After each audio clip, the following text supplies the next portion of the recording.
এখন আমি আছি কলকাতা প্রিন্সেপ ঘাট। এবার দেখে নাও, এটা হচ্ছে বাবুঘাট। আর বাবুঘাটে এই যে আরতি, আর এখানে হচ্ছে নৌকাতে করে ঘোরাঘুরি করা হয়।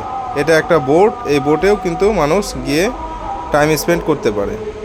তো এটা হচ্ছে রাস্তা, সেই বাবুঘাট থেকে প্রিন্সেপ ঘাট যাওয়ার যে রাস্তা সেটা এইটা। তো এখানে এই যে নৌকায় ঘোরাঘুরি হচ্ছে, সন্ধ্যের সিন ঠিক এরকম। তারপরে এই যে একটা ট্রেনেও যাতায়াতের ব্যবস্থা রয়েছে ওখানে, একদম প্রিন্সেপ ঘাট পর্যন্ত।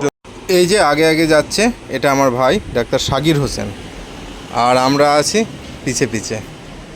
আজকে মূলত এই প্রিন্সেপ ঘাট আর বাবুঘাট ঘোরার মেন উদ্দেশ্যই কিন্তু সাগিরকে নিয়ে। সাগির আমাদের বলল যে চলো, এই জায়গাটা খুব ভালো একটা লোকেশান, আজকে সন্ধেবেলায় এই জায়গাটা ঘোরা হোক। তো যথারীতি আমরা সবাই চলে এসেছি। ওই যে দেখলেন মা আব্বু রয়েছে ওখানে দাঁড়িয়ে। আমরা আজকে চারজনে এই প্রিন্সেপ ঘাট বাবুঘাট ঘুরে দেখতে এসেছি। খুবই ভালো একটা লোকেশান।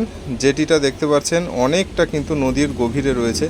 আমরা এই ব্রিজটা দিয়ে হেঁটে হেঁটে জেটিতে যাচ্ছি।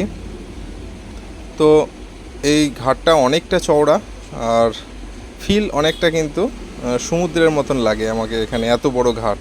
আসলে আমরা যে গঙ্গা নদীটা দেখেছি সেটা তো যথেষ্ট ছোট চওড়াই, আর এটা বড়, অনেকটাই বড়। তো এখানে খুব ভালো লাগছে আমার। ওই যে জলের কালারটা দেখতে পাচ্ছেন শ্যাওলা রঙের। সামনে একটা বোট দাঁড়িয়ে আছে, ওই পাশে একটা বোট আছে যেখানে কিন্তু কোনো একটা ইভেন্ট অ্যারেঞ্জমেন্ট হয়েছে সম্ভবত। ওখানে কিন্তু অনেক লোক আর লাইট বাজনা সব হচ্ছে। তো এই যে দেখে নিন সেই বোটটা, ওই যে দূরে।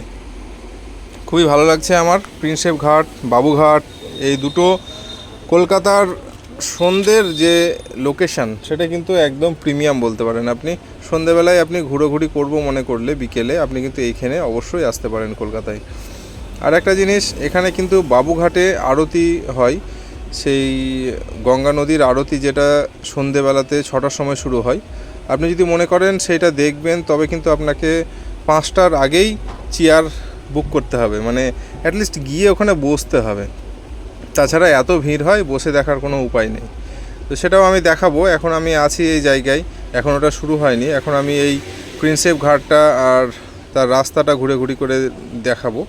পরবর্তীতে আমরা ট্রেনে বাড়ি ফিরেছিলাম, তো সে সময় আমি আপনাকে ট্রেন থেকে ওই লোকেশানটা কিন্তু দেখিয়ে দেব, যেটা প্রথমে একটু দেখলেন। তো যাই হোক, খুবই ভালো লাগছে। তো আমরা ওই জেটি থেকে উঠে চলে এলাম। এবার রাস্তা দিয়ে হেঁটে আস্তে আস্তে প্রিন্সেপ ঘাটের দিকে যাচ্ছি। আমরা কিন্তু বাবুঘাটেই এসেছি, বাসে করে এসেছিলাম। তারপরে এখন এই রাস্তা ধরে হেঁটে হেঁটে কিন্তু প্রিন্সেপ ঘাটের দিকে যাচ্ছি। তো যেহেতু আরতিটা সে সময় শুরু হয়নি, তাই আমি আপনাদেরকে সেটা দেখাতে পারিনি। এটা হচ্ছে আমার আব্বু, আর ওখানে দাঁড়িয়েছিল আমার মা। আর এটা সেই ঘাট, দেখে নেন। এই যে এটা আমার ভাই ডাক্তার সাকির হোসেন। তো আমরা আজকে চারজনে টুকটুক করে এই রাস্তা দিয়ে হেঁটে যাব। এখানে জায়গাটা বেশ ফাঁকা, গাছপালা নেই, আর ল্যাম্পপোস্টগুলো সারি সারি আছে। নৌকাটা দেখতে দূর থেকে ভালো লাগছে, তাই আমরা এখানে একটু দাঁড়িয়ে নিলাম। এবার আস্তে আস্তে কিন্তু আমরা ওই দিকে হেঁটে যাব। আমার হাতে এখন আছে GoPro eagle I action camera. তো এখন যেহেতু সন্ধে হচ্ছে, তোমরা বুঝতেই পারছো, ওই যে লাইট পোস্টে লাইট জ্বলছে, তো কিন্তু কালো কালো ছবি আসছে। তো গোপ্রো কিন্তু ভাই দিনের জন্য। এখানে দেখো একটা নৌকা সাওয়ারি নিয়ে ঘুরোঘুরি করছে। বলেছিলাম না, এখানে নৌকা টিকিট কেটে তুমি ইচ্ছে করলে নৌকায় চেপে ঘুরোঘুরি করতে পারো। তো সেই রকমই একটা কাপলস দেখো নৌকা বুক করে নিয়েছে, আর তারা ঘুরোঘুরি করছে সন্ধেবেলায়। এরকম একটা মজা, বেশ আনন্দের। একের পর এক নৌকা কিন্তু প্রিন্সেপ ঘাট থেকে কিন্তু সব চলে আসছে। এটা একটা, ওই পাশে আর একটা আসছে, সব একে একে নৌকাগুলো কিন্তু ওই প্রিন্সেপ ঘাট থেকে বাবুঘাটের দিকে এগিয়ে চলে আসছে, ধার ধার ধার ধার চলে আসছে। আর যেহেতু এই নদীর গভীরতা অনেক আর চওড়াটাও অনেক বেশি, সেই কারণে এটা কিন্তু বেশ ভালো লাগছে। এই জায়গাটায় দেখলাম অনেকেই কিন্তু বসে আছে, আর আমাদের মতনই রাস্তায় প্রচুর মানুষ কিন্তু হাঁটছে। এবার তোমরা দেখতে পাবে, বিশেষ করে এখানে কিন্তু কাপলস বেশি, এটা বলে রাখি। আমি আগে জানতাম না যে এই প্রিন্সেপ ঘাট কাপলসদের জন্য ফেমাস, এখানে এসে সেটা জানতে পারলাম। বাকি অন্যান্য মানুষও প্রচুর আছে, অনেকেই ভিড় করে আছে, রাস্তা দিয়ে হেঁটে যাচ্ছে। তো এই জার্নিটা ছিল কিন্তু খুব সুন্দর, গঙ্গার ধার দিয়ে হেঁটে যাওয়ার একটা এক্সপিরিয়েন্স। তো বন্ধুরা, এতক্ষণ পর্যন্ত বিকেলের সিন দেখলেন। পরের ভিডিওতে সন্ধ্যের সিন আমি নিয়ে আসছি।